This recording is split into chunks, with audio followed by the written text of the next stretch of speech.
Halo semuanya, kembali lagi pada pertemuan yang ketujuh. Kali ini saya akan mendemonstrasikan atau mempresentasikan tentang security on the security system network atau sistem terdistribusi pada sebuah jaringan. Yang pertama, apa sih itu definisi dari security atau keamanan?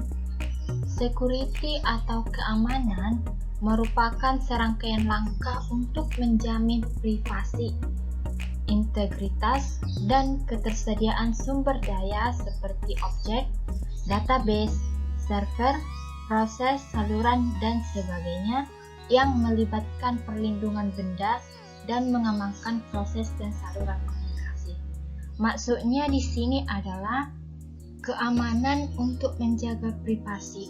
Nah, kita memiliki sebuah privasi dalam sebuah perusahaan, baik dalam secara pribadi juga. Artinya, ketika kita memiliki sebuah objek atau benda yang memiliki nilai tinggi atau bernilai ekonomi, nah itu adalah yang dinamakan aset. Nah, aset inilah yang kita jaga dari serangan-serangan komputer. Yang kedua, tujuan utama dengan adanya keamanan adalah untuk membatasi akses informasi dan sesumber hanya untuk pemakai yang memiliki hak akses. Nah, maksudnya di sini adalah kita memiliki kunci atau password, bisalah dikatakan seperti itu, untuk membatasi orang-orang yang ingin masuk ke server kita, yang ingin masuk ke komputer kita melalui jaringan atau sebagainya, untuk kita amankan program yang di dalam tadi. Nah, ancaman keamanan itu ada berupa leakage atau kebocoran. Seringkali kalau kebocoran ini baik dari sisi internal maupun sisi eksternal, kita tidak bisa mengetahui kapan resiko ini muncul. Nah, leakage ini atau kebocoran ini adalah pengambilan informasi oleh penerima yang tidak berhak. Ya pastinya lah, orang yang ingin mengambil dokumen atau aset kita tadi itu adalah orang-orang yang ingin atau orang-orang yang tidak berhak atau punya kewajiban atau punya maksud tujuan lain setelah mereka mendapatkan aset atau informasi yang kita simpan. Kemudian ada tampering. Tampering ini adalah mengubah informasi yang tidak legal. Artinya, ketika mereka telah mendapatkan informasi yang kita simpan, mereka nih bisa bebas mengacak-acak, bisa juga menyebarluaskan, bisa juga mengotak-atik, kemudian mengambil informasi penting juga yang ada di dalam informasi yang sudah didapat. Mereka seperti memperjualbelikan data-data kita kepada orang lain. Ya, seperti yang saya dengar itu ada perjudian di data, informasi yang dapatkan kita digunakan dalam situs-situs yang tidak legal. Kemudian ada perusakan atau vandalisme. Perusakan ini adalah gangguan pada sistem operasi tertentu. Nah, si pelaku di sini dia berfokus atau bertujuan untuk merusak sistem operasi yang kita gunakan dalam komputer. Nah, namun dia tidak mengharapkan keuntungan apapun yang dia berbuat. Artinya dia hanya ingin merusak sistem operasi kita. Dia tidak mengambil meskipun dia tahu ada di sana aset penting. Tujuannya hanya merusak sistem operasi kita. Dan dalam distribusi sistem ada yang namanya penyerangan. Dalam penyerangan distribusi sistem ada dua. Yang pertama ada yang secara pasif dan secara aktif. Secara pasif yaitu mengamati komunikasi dan data. Sedangkan secara aktif yaitu memodifikasi komunikasi dan data atau pemalsuan. Contohnya bisa melalui TCP/IP, spoofing, pengubahan email, dan sebagainya. Nah, serangan pada sistem terdistribusi tergantung pada pengaksesan ke saluran komunikasi yang ada atau membuat saluran baru yang menyamarkan atau masquerade sebagai koneksi ilegal. Nah, kita di sini ada pengaksesan utama atau hak akses ke saluran komputer kita. Klasifikasi bentuk penyerangan dalam sistem terdistribusi yaitu ada duplicate, ada eavesdropping atau duplikasi, yaitu penggandaan. Kemudian ada message tampering, yaitu menangkap, mencegat, atau mengubah data kita tadi sesuai dengan kebutuhan yang dilakukan oleh pelaku. Kemudian ada masquerading, yaitu dia mengirim dan menerima.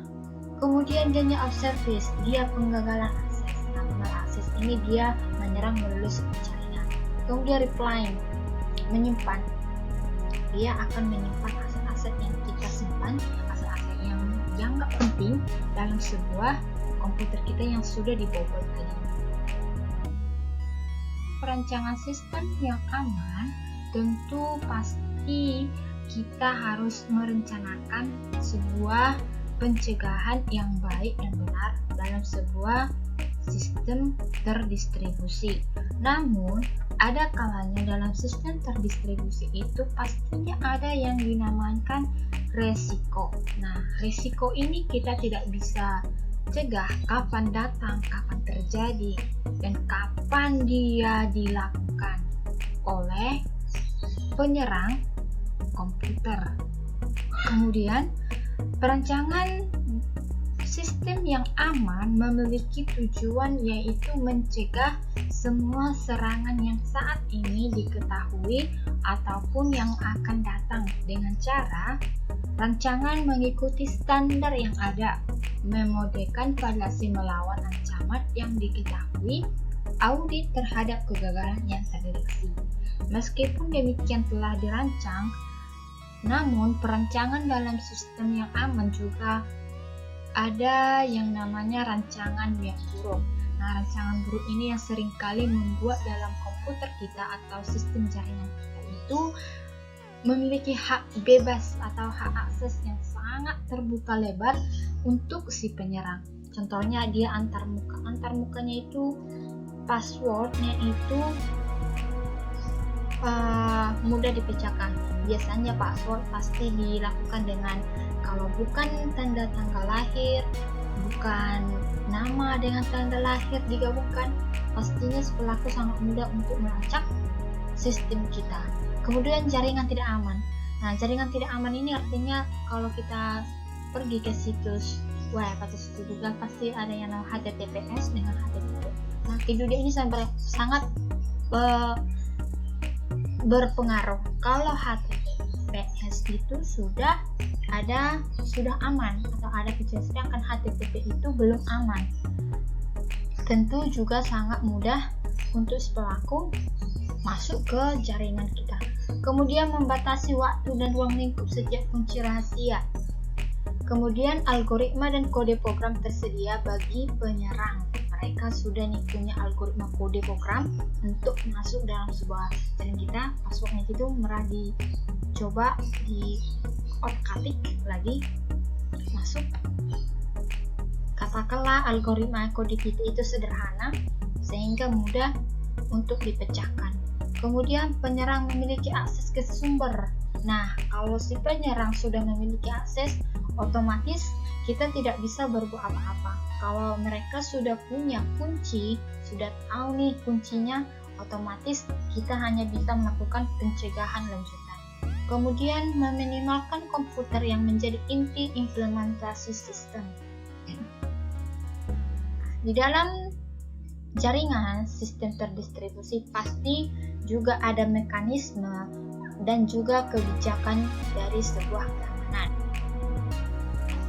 Yang pertama itu kebijakan layanan security. Nah, Pemisahan antara kebijakan dan mekanisme keamanan akan membantu memisahkan kebutuhan implementasinya, akan membantu penerapan yang sudah atau yang biasa kita lakukan. Yang pertama, dia menspesifikasi kebutuhan. Dia mengelompokkan setiap kebutuhan dalam komputer kita. Dia tidak digabungkan, melainkan dia dibagi-bagi supaya dia terstruktur. Kemudian mekanisme menerapkan spesifikasi kebijakan tersebut. Nah, setelah tadi kebutuhan sudah dibagi-bagi, maka dari kebutuhan yang sudah dibagi itu akan diberikan kebijakan sesuai dengan kebutuhan. Kemudian kebijakan atau layanan keamanan. Nah, di dalam layanan atau keamanan, aturan yang mengatur pengaksesan ataupun berbagai sumber yang tersedia menyangkut apa saja yang diterapkan. Nah, di dalam sebuah sistem, dia itu aksesnya itu berbagai ke sumber. Kemudian contohnya pengaksesan sebuah dokumen. Nah, di dalam pengaksesan sebuah dokumen hanya diperbolehkan sekelompok pegawai untuk mengakses. Misalnya dalam sebuah perusahaan A ada sebuah dokumen penting. Di dalam dokumen penting ini ditetapkan bahwa bagian atau karyawan khusus untuk dokumen ini hanya bisa mengakses. Apabila karyawan lain tidak bisa, mereka punya batasan untuk mencegah serangan atau kebocoran rahasia aset yang kita miliki. Kemudian mekanisme keamanan. Mekanisme keamanan itu ada dua. Yang pertama, kebijakan dapat dijalankan dengan bantuan mekanisme keamanan. Yang kedua, menyangkut bagaimana cara menyerapkannya. Apabila kita telah menentukan mekanisme seperti apa yang cocok untuk sistem kita, nah untuk itu bagaimana lagi cara kita menerapkan itu semaksimal mungkin. Contohnya seperti yang saya katakan tadi, mengakses dokumen dikontrol dengan distribusi yang terbatas atau tersembunyi, atau dikasih akses atau dikasih kunci atau password. Tadi khusus karyawan B yang bisa mengakses dokumen ini tadi. Nah, di dalam mekanisme keamanan ada 3 dasar yang harus dibangun. Yang pertama, enkripsi. Enkripsi adalah menyediakan kerahasiaan, dapat menyediakan autentikasi atau authentication, dan perlindungan integritas atau integrity. Yang kedua, digital signature. Itu digunakan menyediakan authentication, perlindungan integritas, dan no repudiation.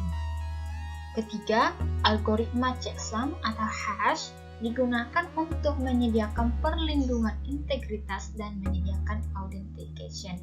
Nah, 3 dasar mekanisme ini fokusnya pada autentikasi, perlindungan integritas, dan juga menyediakan autentikasinya. Dalam sebuah sistem, pastinya kita diharapkan teknik untuk mengamankan aset kita. Yang pertama, harusnya kita harus punya kunci. Nah, kunci yang dimaksud di sini adalah password, namun dia berbentuk algoritma atau yang bisa dikatakan enkripsi atau kriptografi.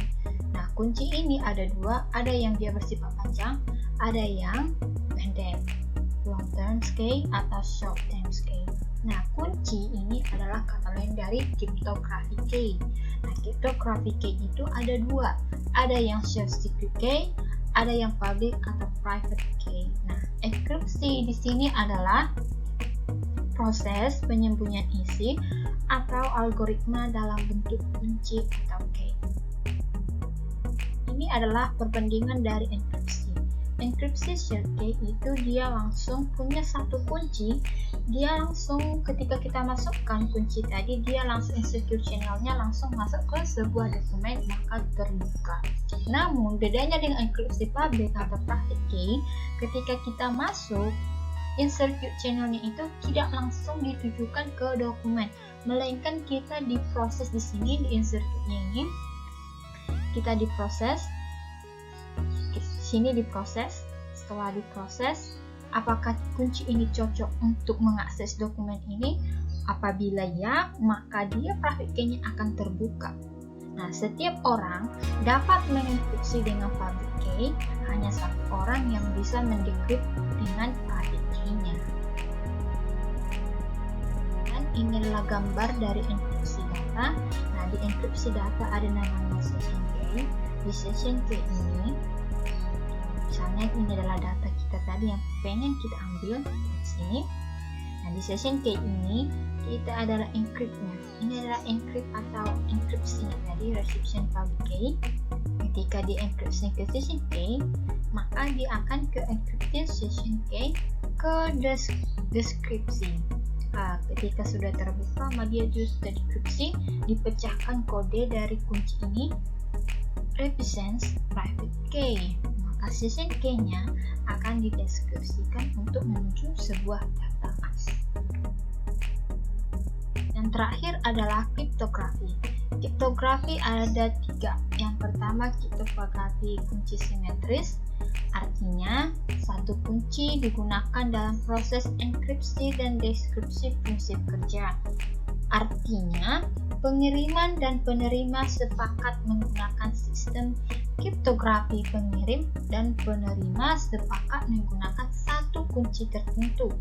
Yang kedua, dilakukan enkripsi sebagai pengiriman teks dan deskripsi setelah diterima keuntungan. Yang ketiga, mekanisme sederhana dan kecepatan proses. Nah, di sini kuncinya adalah kesepakatan antara kedua belah pihak. Apa kita setuju menggunakan kunci A, maka si penerima menyetujui atau tidaknya untuk menggunakan kunci A. Ketika semuanya sudah dalam satu pemikiran, maka akan ditentukan pengiriman teksnya itu seperti apa. Kemudian kriptografi hybrid OPGP atau Pretty Good Privacy. Nah, di sini Pretty Good Privacy ini menggabungkan keuntungan sistem kriptografi, yaitu antara kriptografi simetris dan asimetris. Nah, yang ketiga, kriptografi kunci asimetris. Enkripsi dan deskripsi tidak menggunakan kunci yang sama. Nah, di dalam kriptografi hybrid ini tadi kan merupakan gabungan dari simetris dan asimetris. Bisa kita menggunakan kunci simetris atau bisa kita menggunakan kunci asimetris ataupun menggabungkannya. Kita memiliki kesepakatan. Nah, di dalam kesepakatan kita juga menggunakan kunci yang sama ataupun yang berbeda. Nah, demikian yang bisa saya sampaikan, yang saya jelaskan.